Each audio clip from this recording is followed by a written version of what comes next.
I'm Matt, and I'm here with Phil Stone, and we are live for the first Whose Monster Is It Anyway? It's so fresh that we don't even have an intro. So, hey, Phil, how you doing? I'm doing fantastic. Good, good. Yeah, me too. Having a good Thursday? Yeah. Had some school, learned about some astronomy, Ooh, astronomy. learned over That's always Kepler's fun. laws. Oh, yeah. Kepler's laws, huh? Is that you have to fill me in on that later. I No, I love I can't. love I love astronomy myself, but no, next to nothing. I think I can find the Big Dipper, maybe Cancer or something like that, but it's about the extent of my knowledge. So I like things when they're described to me with astronomy and I'm like, I can visualize it. Yeah. But when the math gets involved, I'm like, oh, fuck, I'm out. You lost me. Yeah. Yeah, there was math involved today, and I'm like, yeah, no, I'm out. Oh, that's great. Yeah, I certainly. If I had ever taken an astronomy class and they started throwing out math, I probably would have just quit. I don't think that would have been. That's not what I signed up for. I thought we were looking through telescopes.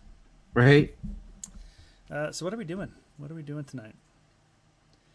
We are gonna create a monster. Phil's gonna draw it. I'm gonna try and stat it, and we will see how that goes. If we get anybody online, which we don't have anybody right now, but if we get anybody on, we'll take their feedback and input and try and put it to good use. Do you have anything? Did you come to the table with anything in mind? Do you have any creatures Um, that you want to draw? Lately, no. I've been doing robots lately. Robots. Ooh, that's good. I like robots. Like mechs or like C3PO type robots. Transformers. Ooh, Transformers even.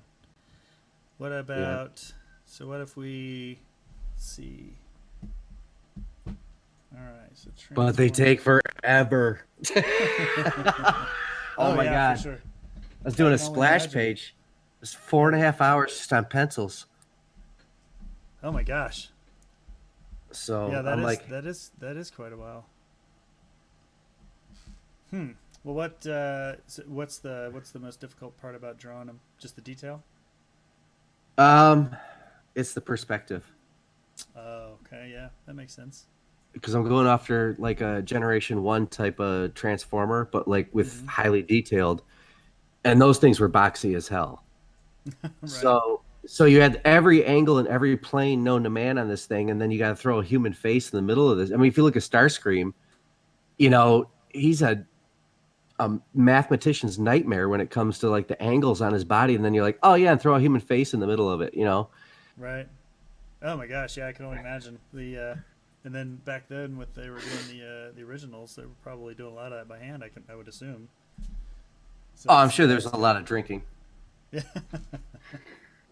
Right. Drinking and pencils. Yeah. We were watching the newest was a Bumblebee. We were watching that the other day, and they had like the Starscream guys on there, or Yeah. Starscream was one of them, but they had the jets. I thought it was really nostalgic, pretty cool to see those compared to like the movies. It's really hard to see that they're even Oh, those movies what gave they're me a even goddamn scripted. migraine. Yeah, Trying to watch them transform, I was like, my toys didn't do that. None of the things we had did any of that. There's more parts on those robots than there are in the car that they're transforming into. right. Yeah, And yeah. you're like, how? The poor animators to put that together. Oh, can I you don't know. imagine? Yeah, I No, I can't. I'd can't put my head leave. around it. But like the Bumblebee one, that was pretty good. You could tell it was Optimus Prime. You could tell it was Starscream, and they had what was that? What was the boombox name? I can't remember. Oh, Soundwave. Was Soundwave. it? Yeah, Yeah. yeah. Soundwave. And then he ejects the tape. I was like, yeah, yeah, back in the '80s again. That was the coolest part of the toy too. That thing would pop out of Yeah, yeah, for sure. and it was only like two or three movements to make him into a robot. And you're like, oh, I got this all day. Yeah, for sure. All right. So if we don't do a transformer with a ton of detail, what about some sort of Like you and I have been working a lot on the kind of arcane steampunky stuff. What about some sort of steampunk golem or robot of some kind? You want to We could do like a biped or quadruped? Let's do a biped. Okay, like a two-legged steampunky robot. Medium size, or you think we want to do like large size? No, I'll do medium. Okay. If you're gonna keep him like a golem. Yeah. All right. And neutral. So I'm gonna stat this out while we're also sketching it. So with the steampunky stuff, like got tubes and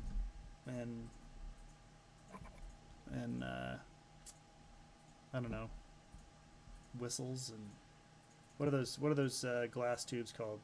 Can't remember. Oh, the Edison bulbs. Yeah, there you go. The things I remember when I was a kid taking apart this old TV back in my grandpa's shed. Vacuum tubes. Yeah, vacuum tubes. There you go. Yeah, and I remember taking those apart and having all those tubes in there. It was super awesome. So he's got probably some tubes and some sort of vacuum tubes, and then some sort of tubing and bolts and all kinds of stuff, I would imagine.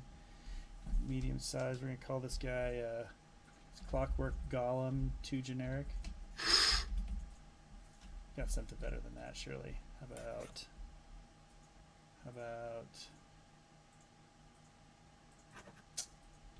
All right, I'm gonna go with a generic pose here. yeah, it's good. How about Aether Golem? Because he's No. powered by Aether magic. We don't have one of those yet. Golem, comma, Aether.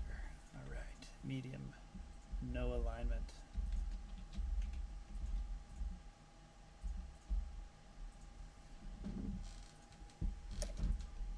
So what do you? What comes to mind, like when you first start a figure? Do you put the pose in your, or do you come up with a pose first? Yeah, you have. Yeah, Yeah. yeah. It's almost like laying out the foundation. Because if you don't have that, you got nothing to build off of. Sure. So if you don't have a frame to the house ain't gonna stand up.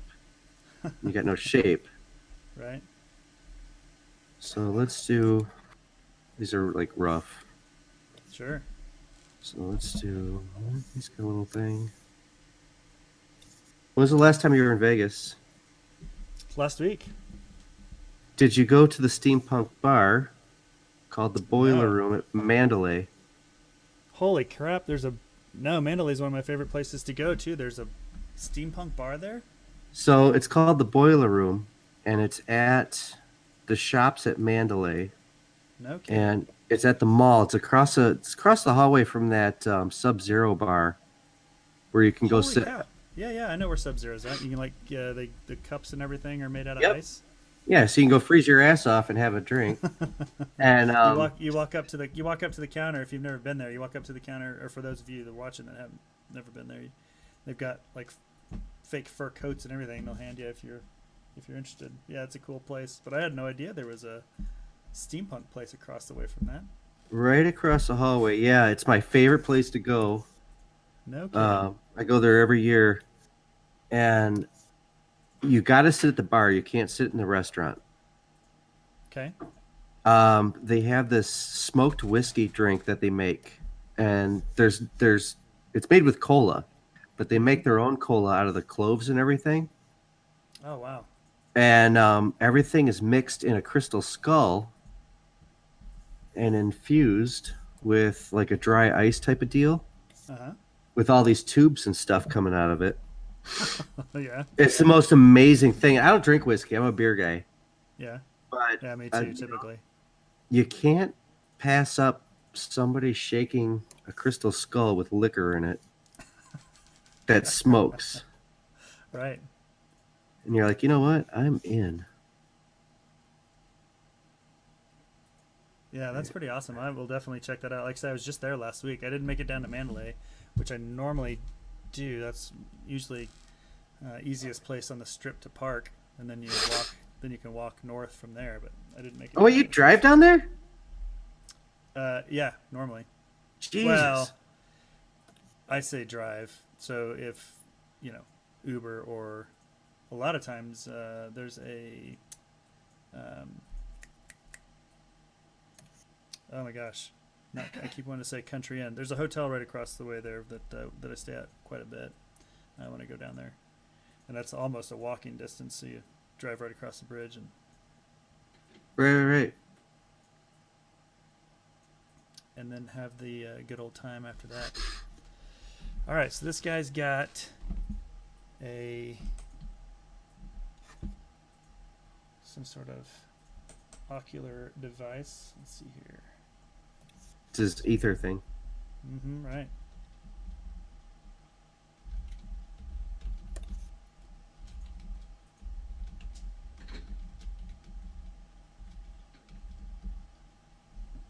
And then we got special abilities.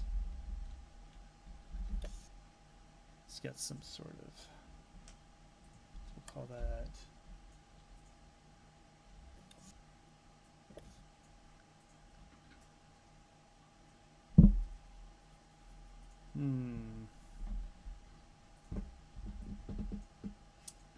what are you thinking? Is that a vision device or a weapon?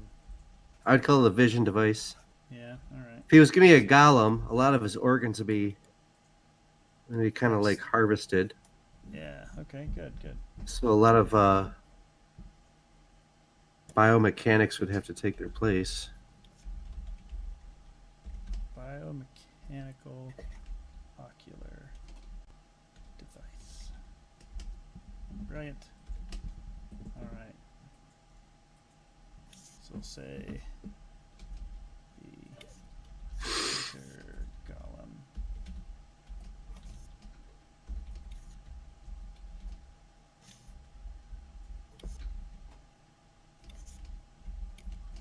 That allows it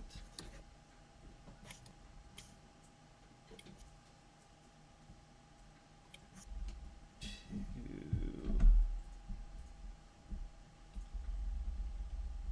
let's see, the grants, I could spell, dark vision out to 90 feet. It's pretty good.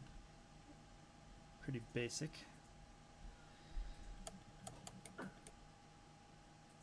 So what are you using to draw? You got Photoshop or Illustrator? No, Oh, I use Clip Art, Clip Paint Studio.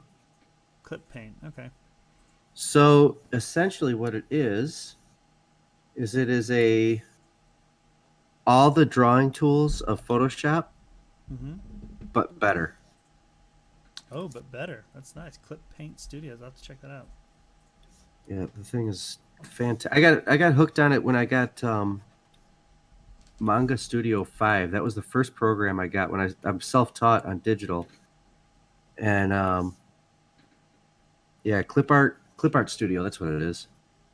Gotcha. Clip Studio Paint Pro. I'm like reading the thing. I just know it by, it's like, this is what I use.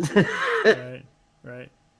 I tried Photoshop. I don't like it. The reaction time isn't like drawing for some reason. Oh, yeah, I can see that. It's not that intuitive. It's definitely intuitive. It drives me batshit crazy. It almost reminds me of like when the sound isn't matched up on a movie, and they're talking, but it's like a half a second delay. Yeah, milliseconds off, but you can absolutely it drives you. Yeah. There was that show that just came out on Netflix, Thieves in the Woods. Oh, and I heard that one. It's actually a really good take on Robin Hood. It's got a steampunky vibe to it, and but I don't know if the translation was off or if it was a voiceover for the whole thing. I think it's French.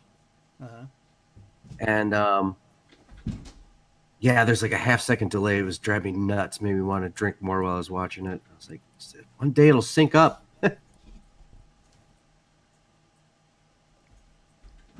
I've had that happen on Netflix a couple of times in the past, and it's never on like my main, like not my living room, but on my computer occasionally. And I don't know if it's a codex issue on my computer or what, but Right. I have had that on Netflix before. Yeah. Oh, it's unwatchable. I can't do it, and it's not even like you said, half a second off, but it's like trying to watch subtitles or something. Yeah. I'll probably get crap for that. What do you mean you don't watch movies with subtitles? And like half the time I'm doing work, so I've got the movie on in the background almost, and if I have to read something, that just takes away from whatever else I'm doing. That is super awesome. I'm really liking that a lot. All right, so I've got him 90-foot dark vision, but I feel like it should be something else as well. Like,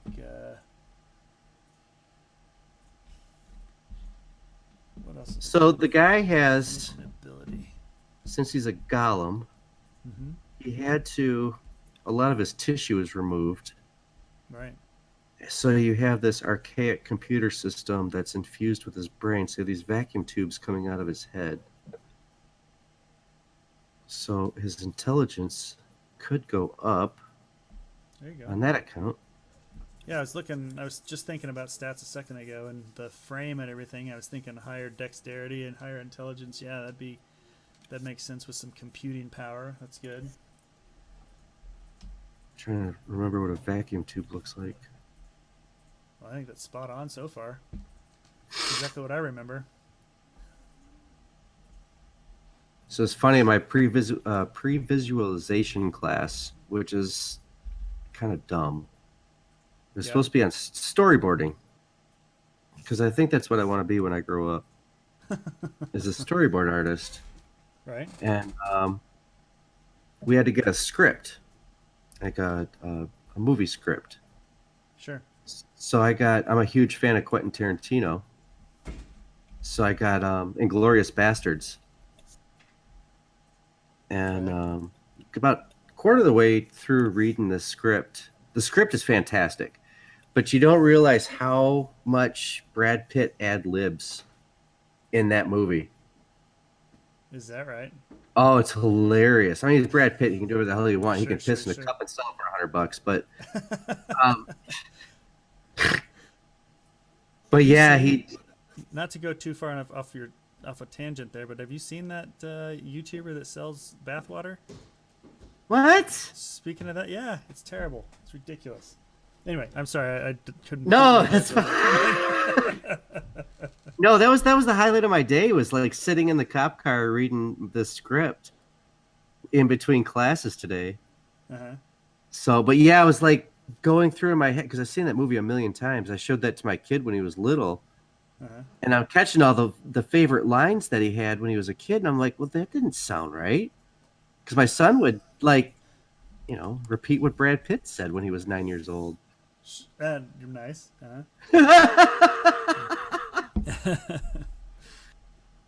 I need to watch that. It's been a couple years since I've seen that. I need to go watch that again.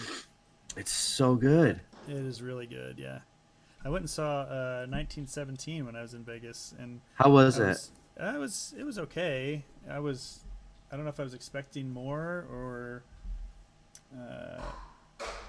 just wasn't. I don't know what I was expecting really. I think maybe I was expecting Saving Private Ryan and World War I, right? Something like that. And it kind of was. It was kind of like, hey, you're on this secret mission. Go do this thing. Right. Not to spoil it or anything, but there was a couple of what I would call plot holes, I guess, that just drove me nuts the entire movie. But as far as cinematography and effects and like making it feel as though you were really immersed in that time period, they did a great job. It's certainly worth watching. That's all. I heard it was either really good or it was like a video game. Yeah, I can kind of see that. Yeah. So it's like from one checkpoint to the next type. Right. Type criticism. I can kind of see that. Sure. But it's no Inglorious Bastards. I mean, come on.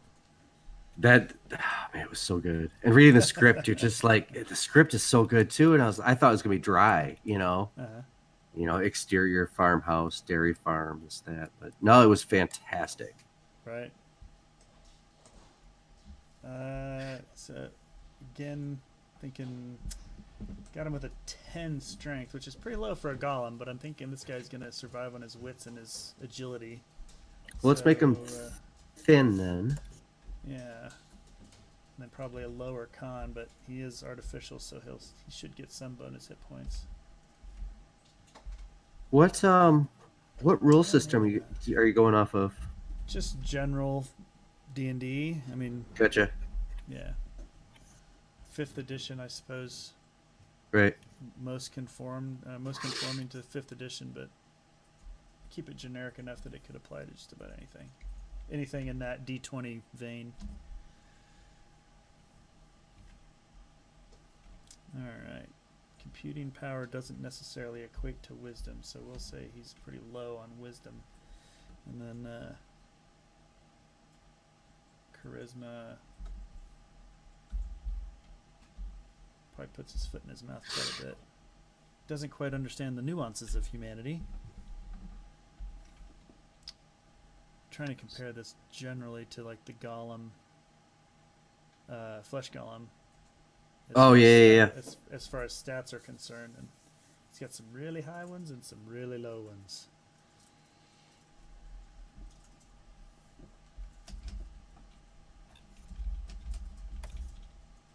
There's a documentary that came out on IMDb TV on somehow that ended up on my Amazon Prime thing. I'm sure I'm paying for it somehow.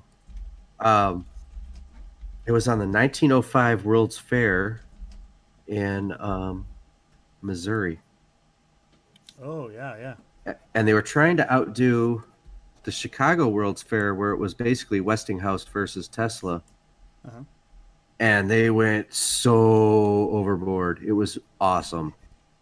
In 1905, huh? Yeah. And it was, you said Chicago? No, it was in Missouri. They were trying to outdo Missouri, Chicago. Outdo Chicago, got it. I just saw something the other day on an older World's Fair, and I forgot. Even in my, even when I was a kid, World's Fair, people still talked about them from time to time, and it's probably been up until I saw whatever that was. God, what was it? It's like I want to say it was a museum. Like somebody had found one of the flyers, and it was in a museum or something like that. But I realized I hadn't heard. Nobody talked about a World Fair. I haven't heard World Fair in over a decade, probably. Times have changed. I was doing a show in New York, early 2000s, and we were flying into LaGuardia. And I happened to look down through the window. We were going over these trees coming into the city. And they still had the remnants of the World's Fair. And there were these giant globes. I'll never forget that. They were just sitting there rusting that they had out. They were probably lit up back in the day. But these globes were just enormous to the trees. They were just like these giant skeletons. That's awesome. And I can almost picture it. And they just somebody just dumped them out there, like, yeah, fair's over. I don't know if they're still there. This was, like I said, early 2000s. I was doing that show. I never saw them again. Right. But yeah, that was the craziest thing. Huh. Nobody else on the plane gave a shit. I'm like, oh my god, what is that? And they're like, what? Trees, you idiot. It's metal balls. Right? Giant metal skeletons rusting. Huh. Yeah, I'd like to see something like that. I know that there's a lot of places like that. It's kind of like the Olympics now. A lot of the Olympic, particularly ones that are not necessarily in the U.S., but a lot of the foreign countries. The one that I saw recently was Russia. God, when was that even? Was it the 80s, 90s? Last time it was in Russia, St. Petersburg, and that they just abandoned it. Like they just, all right, Olympics are over. Yeah. Just like Chernobyl. Yeah. Like, yep, right. nuclear power's over. We tried. No, nothing happened here. Just don't go back. You're done. Nobody lives here.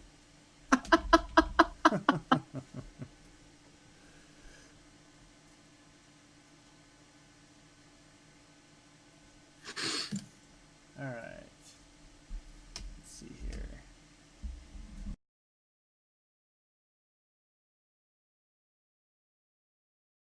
Did Brian pop on? Did he? I don't see him. Hey, Brian. He was talking about it. Yeah, he was talking about it earlier, but I don't think he was going to make it, or at least last time he talked to me. All right. So what do we want to call these little? I don't want to call them Edison or vacuum tubes. What do we want to call them? Oh, the things on his head? Something steampunky. What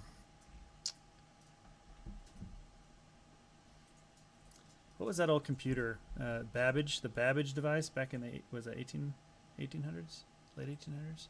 It was first recorded computer. Something like Babbage components, Babbage bulbs. Babbage bulbs. There you go. All right. How about we'll go with Babbage bulbs for right now. Enhance. Provide exceptional computing power.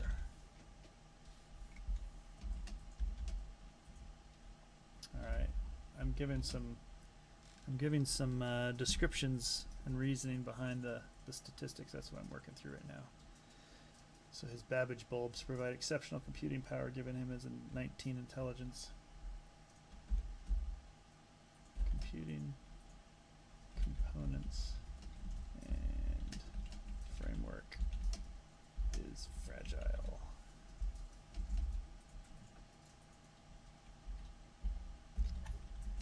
All right, modern gearage. Is gearage a word? I feel like it might not be. I'm going to use it. Modern gearage and nope. Google says no. Modern gears and equipment lead to highly flexible range of. I'm going to run out of room.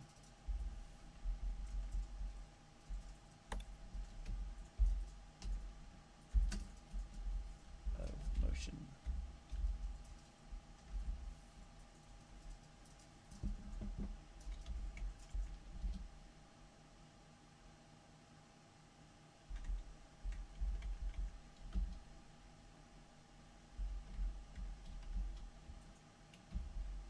Oops.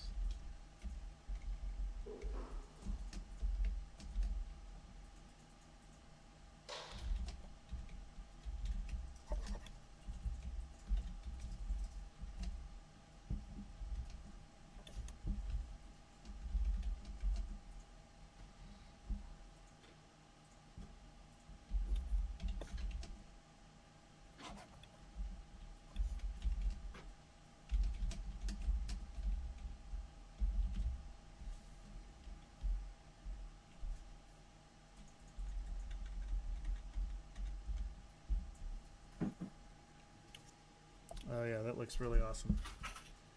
Well, I fucked up his arm. It's like somebody put the wrong one on him. There you go.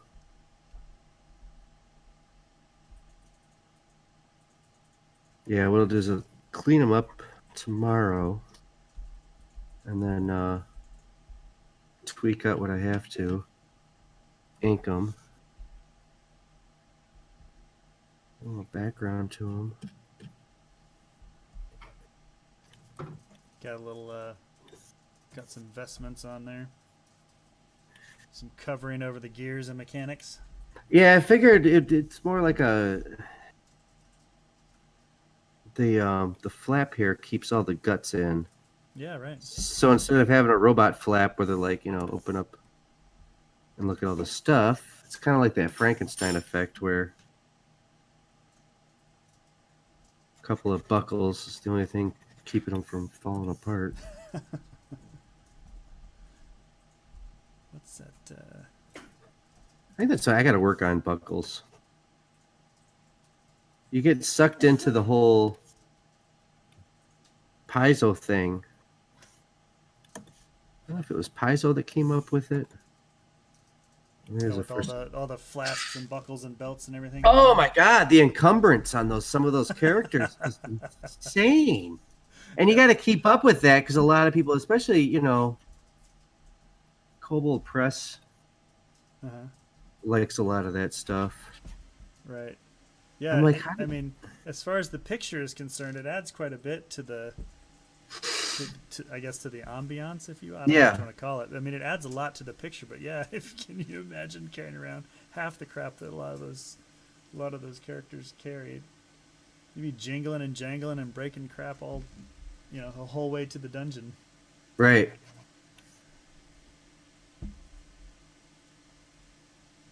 Yeah, the hard part's trying to think of how much you're going through the equipment manual. Going, okay, well, I got to find 500 things to put on this character to lug around. Yeah, we're looking at a game we're gonna run at GaryCon called Brian and I called Five Torches Deep. Five Torches Deep. That looked Um, awesome. That front cover was gorgeous. yeah, they really did a fantastic job Oh on my the god. on the cover. I don't know if you had a chance to look through No. the book itself. The art style internal and the internal art is not my cup of tea, but the cover, you're absolutely right. That sucked me right in. Between the name, which is epic, and the Yep. cover itself, it was like a no-brainer for me to take a look at. So they did a really good job on that. But talking about encumbrance, the guys who put that together did a fantastic job of just super streamlining the encumbrance rules, making it really easy for everybody to follow. That's And awesome. the DM doesn't necessarily have to keep track of it. You basically have a supply stat, like you've got strength and con. Now you get a supply stat, and that's what you walk into the dungeon with. And then the DM says, "Up, roll your supply. Oh, you lost some. Sorry." And then once you're out, then basically you have zero access to any of the stuff in your equipment list. You've expended everything just kind of screwing around in the dungeon. That's really neat mechanic. I'm excited That's to play it. awesome. Yep. Well, it sounds more true to life too. I mean, yeah, if you got all that stuff, eventually you're gonna lose something. Oh yeah, right. Like, hey, you only brought 5 torches. I don't know how long you're in here, but Right. or a day, 2 days worth of rations. Sorry, you can't just hang out here for a week. And then you got to tell the players that, and then you got that one guy. No, I still got it. But what it? Shut up! You don't have it anymore, Jimmy. But I didn't use it when everybody else did. Yeah, sure. Yeah, Yep. I used to own a game store, and That's awesome. it was one of my. I just wanted to build a business from nothing, Mm-hmm. and then sell it. So I wanted to go with what I knew. So I was like, well, I'm gonna open a game store. It was fun for me, but the hard part was, yeah, it was cool. But when it came time to sell it, you'd have people showing up going, wow, this is really cool, but I have no idea what the hell to do, how to run a game store. Yeah. So it took a couple of years and I ended up selling it, but I used to run the D&D night on Wednesday nights. And these guys are Sure. super, super cool guys. And I lived like literally 3 blocks from the game store. I used to be able to ride my skateboard to work. So I just had it at my house. I was like, all right, we're moving to my house, sold the store. So I ran it at my house for 5 years. No kidding.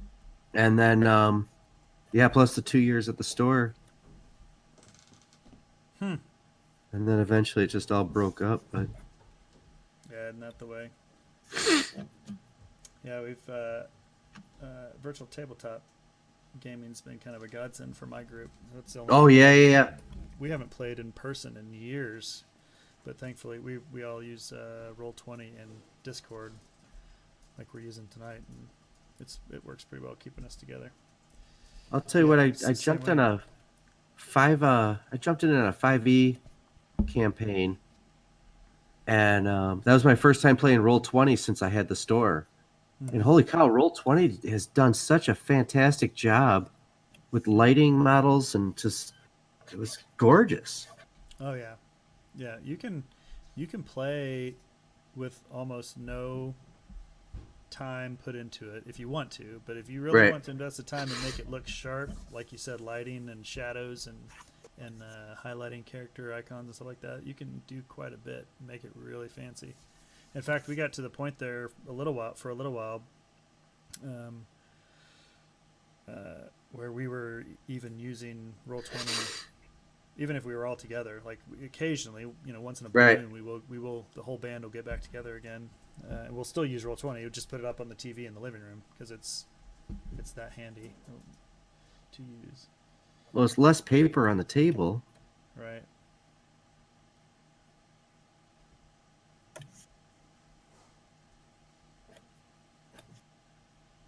So his just staying with the same motif of like his outfit where these straps are like keeping him together. Mm-hmm. Yeah, that looks great.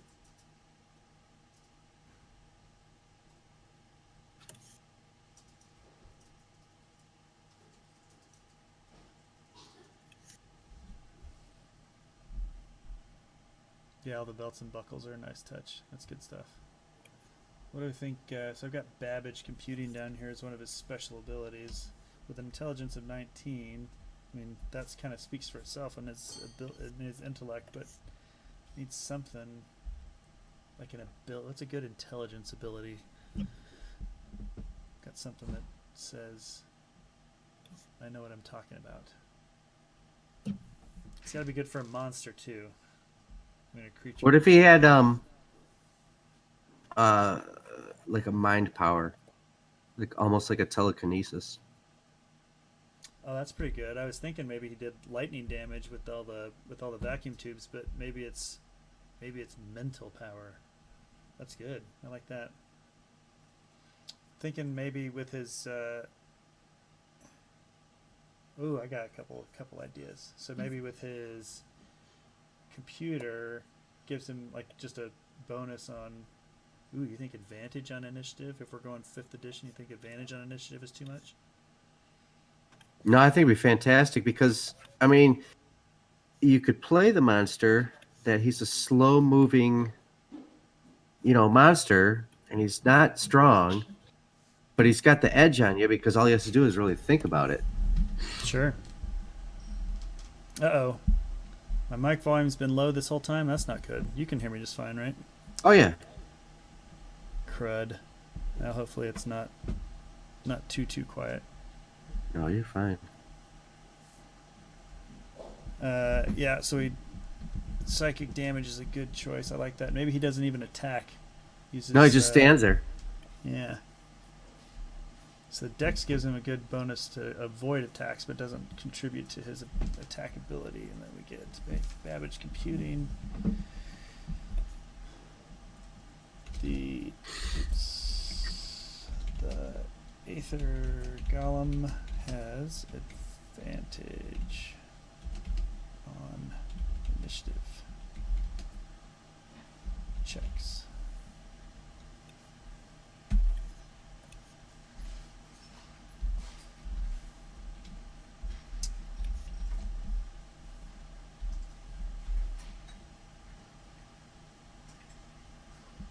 Mental.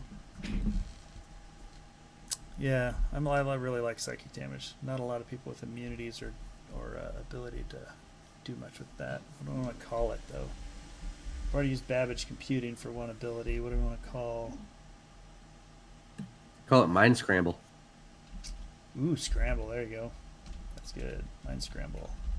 Not mind. What would be the scramble. 1920s term for that? That's what I was trying to think. What would you call scrambled eggs in the 1920s?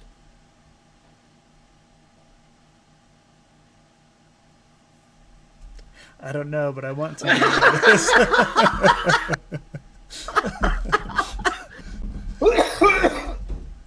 1920s. Scrambled eggs.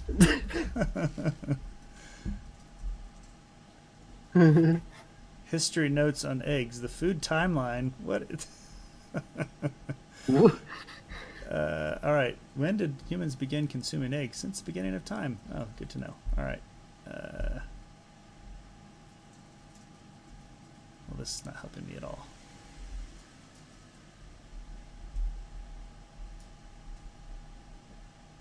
Yeah, I like proficiencies on dex saves too. I think that'll round him out quite nicely. What? How beefy is he? So I already gave him a 10 con to reflect the fact that he's pretty fragile. But is it a? We're thinking it's a pretty. Wait, I was thinking maybe mid-level, like CR 5 or 7 type. I'd do a 5. 5, okay. Yeah. Clutter, jumble, mishmash. That's hard to say even. Jumble, mind jumble. Mind mishmash. I like that just because it's hard to say. Mismash. Yeah. Mind mismash. All right. The Aether Golem deals psychic damage with its ranged attacks. Nice.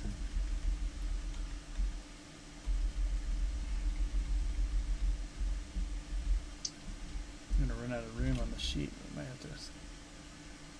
Saving throws. I like dex.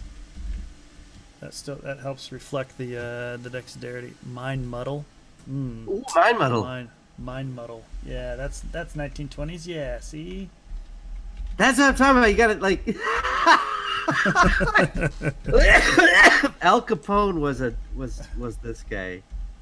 I'm gonna scramble you up. See, make your mind all fuzzy. Make you see pictures in your head. Yeah, that's perfect. Wasn't it like a tinotype or a linotype or some shit like that?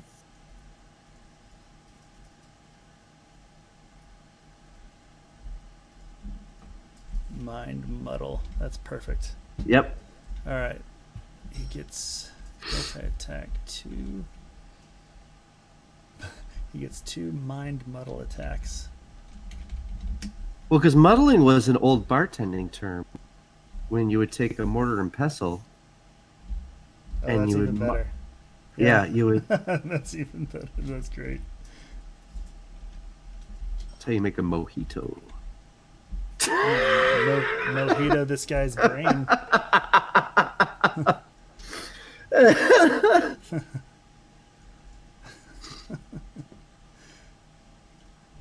Alright, I think this guy has some pretty beefy. With a 19 intelligence, he's got some reach on his muddling. So he's got to project it somehow, right? Yeah. So let's do. Just trying to figure out an angle here. Here we go. Man, I cannot spell.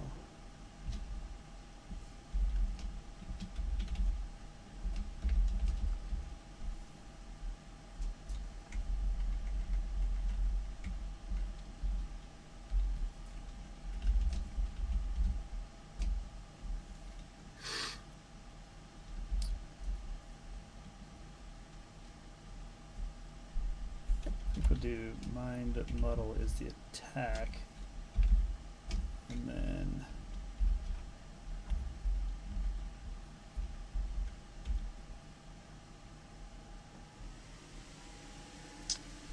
It looks like a damn dildo. Forehead. We gotta get rid of that. Teamwork makes the dream work, says King Bashman. He's watching us. Oh. Mind bullets. Yeah.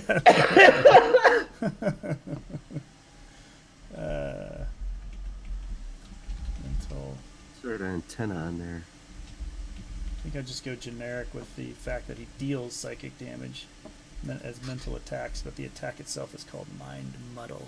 All right. Mind bullets.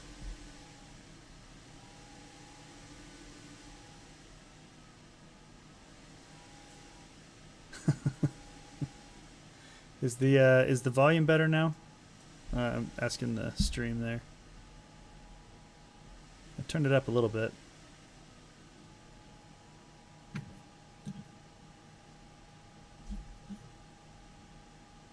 Much better. Okay, good. I'll just have to make sure to go back and when I edit, raise that volume up a little bit. All right. So that's his psychic projector. That's what I'm thinking. It's got to have some sort of like. It just can't come out like Aquaman used to back in the 80s, where it was just like, oh, it's coming out of my head, and there's these little circles. Yeah, exactly. Back when Aquaman sucked. Nobody liked Aquaman. Right. Yeah, they had to go get a brawny, beefy dude to play him before anybody paid any attention. Yeah. We gotta salvage this character. I want to skate with him, though. He's a vert skater. Oh, is that right? Yeah, he's got a vert ramp in his backyard. Huh. Always wanted to skate with him. I don't think I've ever seen that. And this is probably because he played Aquaman. I assumed he made, and yeah, I assumed maybe he surfed or something, but didn't really skated. That's pretty neat.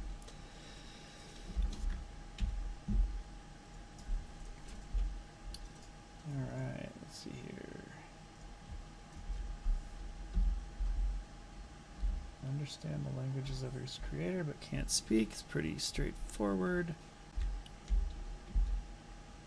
He's got 90-foot dark vision. The passive perception of yikes, yuck. 10. That doesn't make sense. This perception's based off wisdom. Man, I should give him. He's got a ton of special abilities already, but I feel like. Oh, that's what I'll do. And so his biomechanical ocular device gives him 90-foot dark vision and a. I didn't give him a lightning attack. I gave him Mind Muddle, which was the psychic damage. Right. Yeah, somebody was asking if we gave him a lightning attack. It makes sense, but I feel like he's got a lot of stuff already for a CR5 critter. I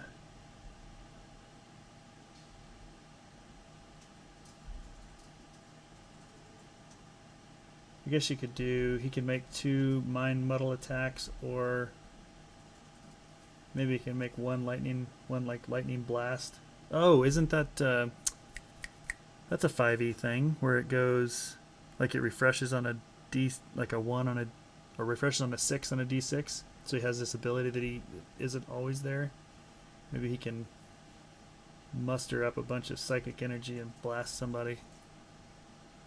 Recharges on a 5 or 6. Yeah, there you go. Works like a breath weapon. I like it. Except he'd blast it out of that. Blasted out of the tubes out of his head. What kind of damage you think? Like 3d6? 4d6? Lightning? He's doing 2d8 plus. Oh, he's actually doing too much damage with that. No, that's right. Yeah, 2d8 plus 4 because it's based on int. So he's doing 2d8 plus 4, which is 13 average for his Mind Muddle attack.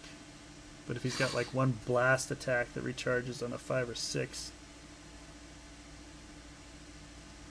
lightning damage. What do you think? Is 5d6 too much? For a what do you think? Like if we're saying CR5 to 7 or whatever we decide on around that range, is 5d6 lightning damage every couple rounds too much? Well, let's be honest. It's 5th edition. He's not going to last very long anyway. No, that's what I'm saying. He's a one-hit. He's a one-hit wonder. He's there for aesthetics or story hook. Uh-huh. But if he does hit you, you will remember. Yeah, no doubt. Ooh, yeah.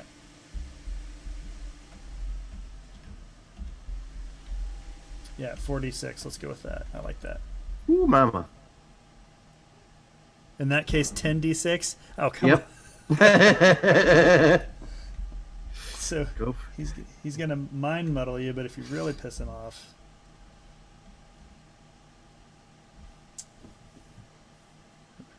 I like. I've done before, mostly with like Pathfinder, where they have some mega attack like this, and then but it does damage to them. I don't know if I've seen that in 5th edition, but I don't suppose there's any reason you couldn't. Like,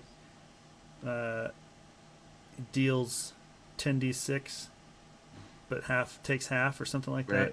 Half of that damage is just in the sheer. He's blowing up his capacitors and his bulbs on his Babbage bulbs. I kind of like that. What do we want to call it? What's a good term for? Like an overload? Ooh, overload. Ooh, yeah. Say he crits on something, he would risk a percentage of overloading. So yeah, the crit's gonna hurt, but it also, you got that advantage that he probably go down.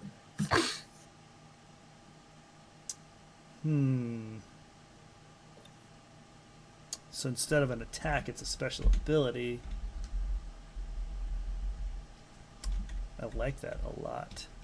But with consequence. Or you could swap the lightning and psychic around. Psychic blasted is powerful, but has a recharge since psychic isn't as often seen.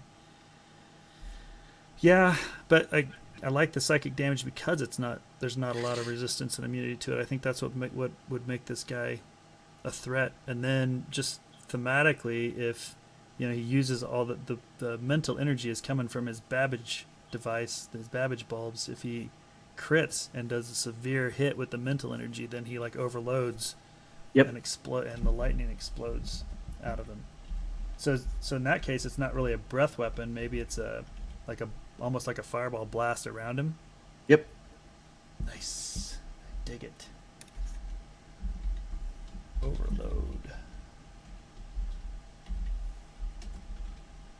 All right, he's kind of got this Edward Scissorhands kind of stance going on. I'm just I want to draw. Go ahead. I want to draw a little puppy down here, like he's gonna pet it. with those little, just the beginnings of little tendrils of energy of like lightning. Oh crap! Is he gonna pet it or is he gonna accidentally zap it? Okay, so on a critical hit, the Aether Golem overloads its Babbage bulbs and deals 10d6. What is that? 30 average? Yeah, 30 10d6 lightning damage to all in a 30-foot radius.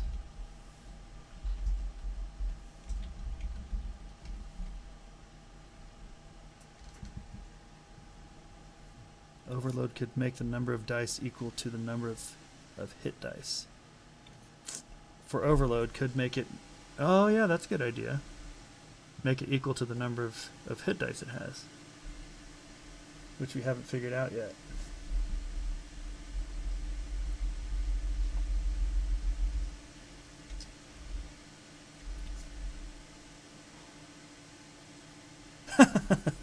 Never mind, I like 10d6, he says. Yeah, that's really cool. I really like this guy. Oh wait, I forgot the and. Let's see, and.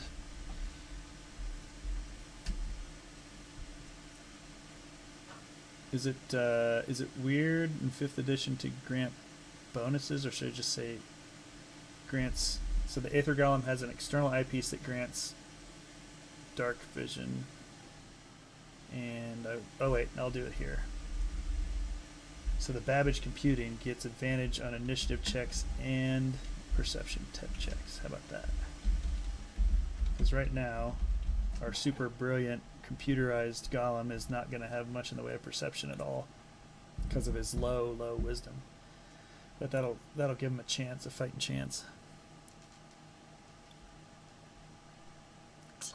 Shocking grasp cantrip.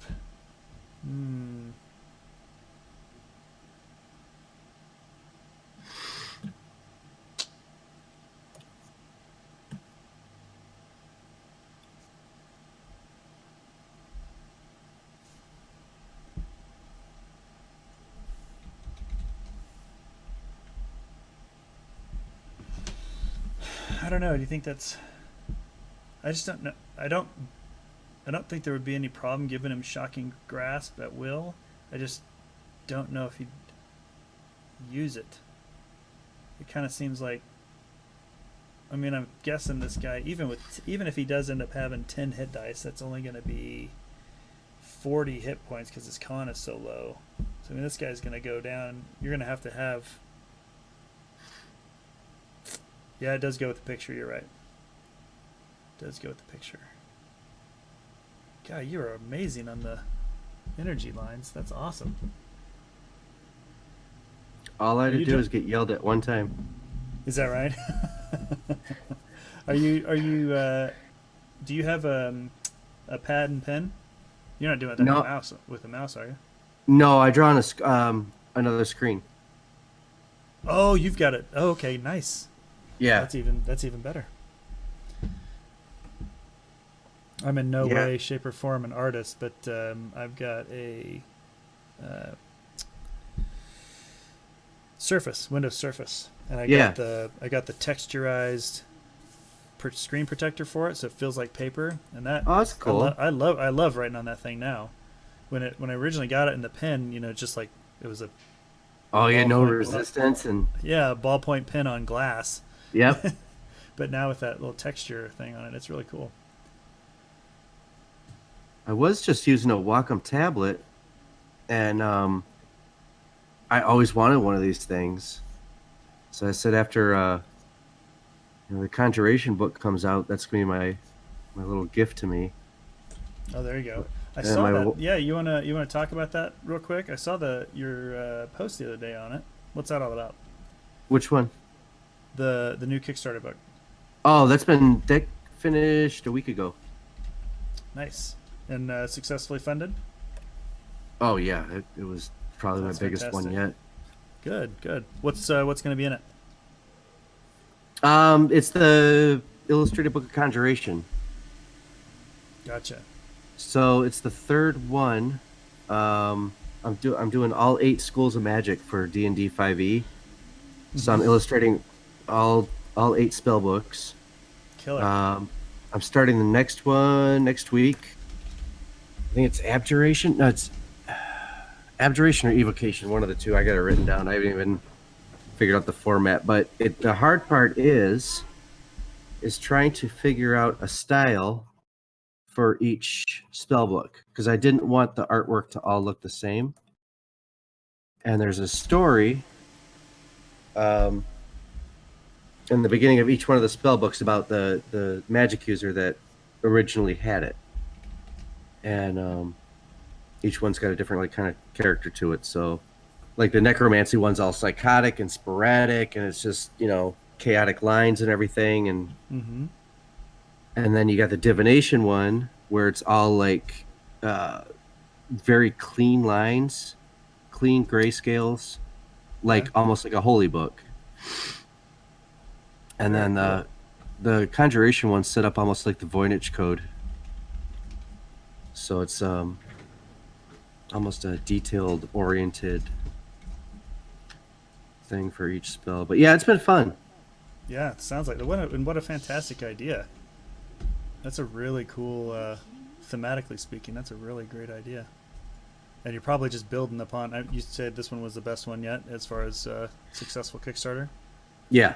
I suspect it's just kind of snowballing as far as attracting attention. So that's a great way to do it. In hindsight, I was just gonna say, in hindsight, we packaged up 4 adventures in our last Kickstarter for Wisco Games. we packaged up 4 adventures into one, and in hindsight, we should have done something just exactly like you described, released one at a time, short, Right. short, quick prints, and then. But that's all right. Well, there's no way I could have illustrated all 8 books. I'd still be working on it right now, and probably Yeah. living on the streets. But yeah, it worked out good. It's and it's fun, and I can actually put the time into it. So I put a good 30 40 days into drawing, Mm-hmm. and another 2 weeks into layout and everything. But I'm actually working with a retired evangelical pastor right now. I dug up the old what's it called, the Dictionary Infernal. It was an old 17th century I'm like tired right now. What the hell's the name of that? The exorcism book. Oh, okay, yeah. So in the 17th century in France, this exorcist wrote this book called the Dictionary Infernal. Well, it had all 38 named demons out of the Bible and a description of each one. And it was like kind of like the handbook back then in France for the exorcist of what kind of demon was in your client. So anyway, I'm working with a pastor right now who's writing an archaeological paper on all of the scriptures that the demons were named in, and then I'm redrawing all the demons with the original manuscript from the Dictionary Infernal. Oh, you're kidding. That is great. So I'm waiting on the manuscript from him. It's really, really detailed. I imagine. Yeah. All the way down to the ceremonies on how to remove said demon. And then what we did was we cross-referenced it with the fallen angel, or the actual angels from the war nobody talks about. And I'll be illustrating them as well in the book. So for every demon, there's an arch angel with their history that you can pair them up. Huh. And what's your expected timeline on that? You're working on it right now? I got the layout down. I'm just waiting on the actual paper from the pastor is what's taking the longest. I gotcha. Just because it's a huge archaeological / theology paper. Right. The Dictionary Infernal is only 36 pages long. I mean, the old printing press back then said not too many words. Before somebody's hand just fell off for putting all those little letters in there. Yeah, I was gonna say. Was it the Gutenberg? Yeah, I think that's right. The Gutenberg Press. But anyway, yeah, that's what I'm working on right now. That sounds fantastic. I can't wait to see that. But I saw somebody just did Mask of the Red Death by Poe. Just that story, right? Yeah. Nothing else. Saw it on Kickstarter. Dude did 32 grand off of that. Oh my gosh. I'm like, it's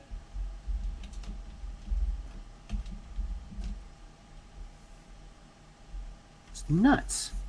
Yeah. It's Edgar Allan Poe. I mean, I don't know. It's just, I love Edgar Allan Poe, but it was just one story. Yeah. And it's not like there aren't thousands of iterations and stuff, material on any of his poems already. Right. That's crazy they would do that well again. Well, they had a couple illustrations in there, but holy shit, have you seen the tarot cards somebody just put out? The D&D 5e tarot cards? So it's on there right now. And I was thinking about doing a 5e tarot card set. Mm-hmm. But basically taking the higher and lower arcana and applying, basically just the monsters to it. But I was like, it's kind of hokey. All you're doing is slapping a sticker onto something. And so I didn't do it. Well, I saw this one came out, and this girl came up with a new initiative process where you get these tarot cards with your class on it. And you draw it out of instead of rolling for initiative, you're using this tarot card deck, and then it has these monster cards with it. It's just like so much cool content out there that people are making. It's just awesome. Oh yeah, so, yeah. I wholeheartedly agree. And it's this first time I think we've ever seen this. We mentioned something about this on our show, on the Wizards of the Couch show all the time. But yeah, we're like in this time in history where everybody wants to be a part of the community, that gaming community now, and there's so many different mindsets, all focused on one particular thing now, that there's just this huge swath of new and cool stuff. The tarot card thing sounds awesome. That Oh would my be really god, cool. I saw that. I think she hit last I looked a couple days ago. She already hit almost like 86,000. Wow. That's what I said. I was like, well, damn, good for you. No kidding. I It's mean, like that's just fantastic. What a great idea. And the cool thing is, like you were talking about earlier, um, the whole swath of everything that's going on right now, it's almost as if, um, in the 80s and 90s, when you're playing, you just had your group. That was it. yeah. And you only worked off of what ideas came out of that group. But now, because of like self-publishing and all these great presses that are out there right now, you get to see someone from California's ideas of what a campaign would be, and bring it over to someplace else, and it's just you get to take your. That's just really cool. Oh It's yeah. kind of hard to explain.